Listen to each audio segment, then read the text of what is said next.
Hi. At the very outset, I really wanted to express our happiness and our excitement in being associated with Forest First Samithi, with Meera and her team. Actually, it is probably destiny that has brought us together.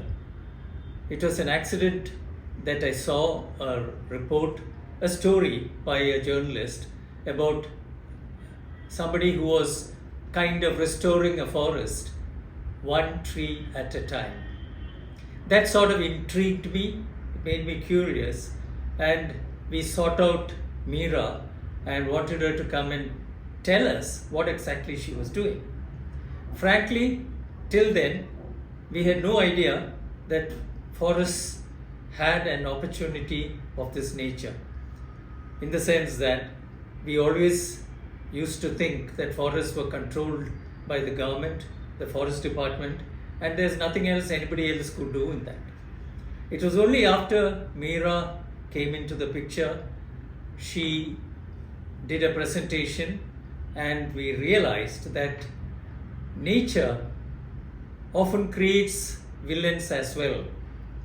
And for the first time, we heard about, learnt about the invasive species of plants that were degrading the forests. So that really triggered an interest in our foundation, and we thought this is something we should try and contribute to, simply because we are trying to give nature back to nature, so that the plants, the animals, the birds, everyone benefits from the whole thing. We all talk about man-made encroachments. We all talk about man-animal-human conflict.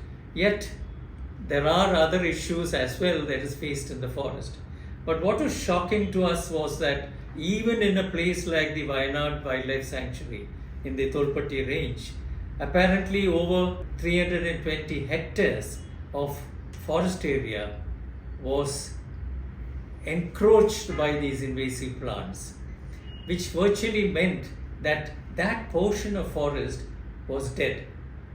There were no birds, there were no mammals, no elephants going there, no foliage available, even the butterflies were avoiding them. So we decided that, okay, this is something that needs an support. We thought we'll start a pilot with just about 30 acres. We asked Meera to go ahead.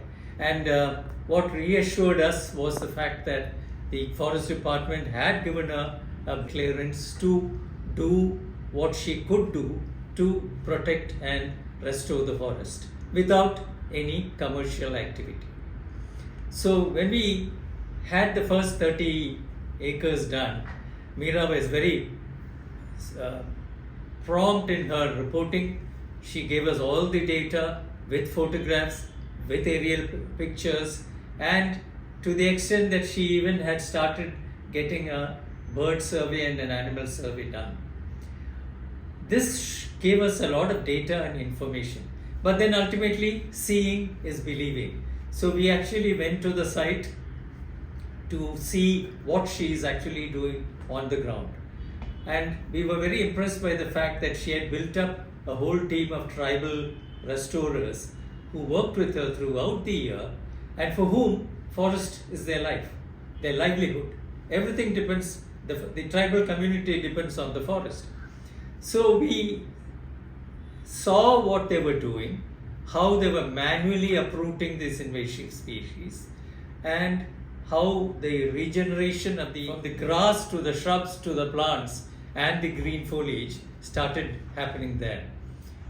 We were very impressed when we saw the impact being created on the ground between the senna infested forest area and the cleared areas in the forest. You could really see a marked difference. The senna area appears very green, very cool, very inviting, but is dark and lonely.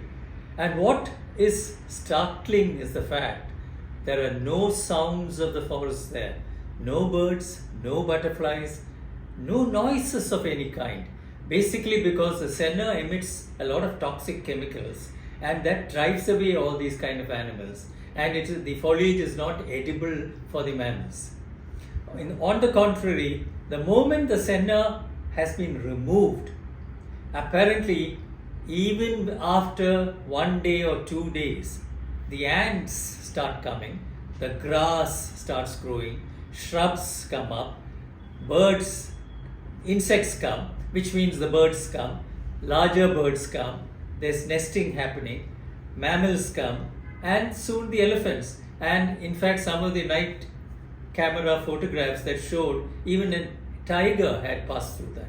So this was a remarkable education for us, that you could actually make such an impact by just removing the senna and the lantana to the maximum extent possible.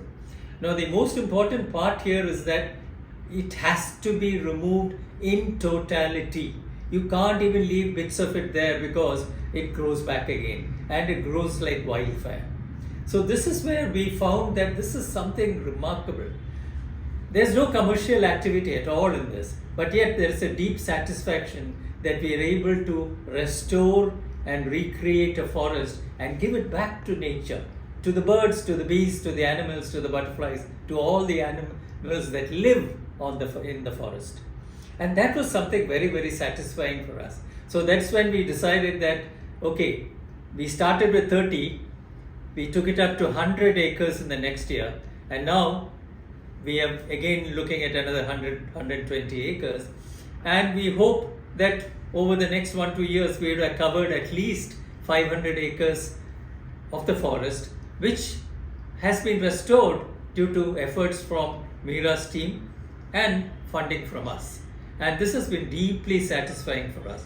We really hope that Meera will continue with her work.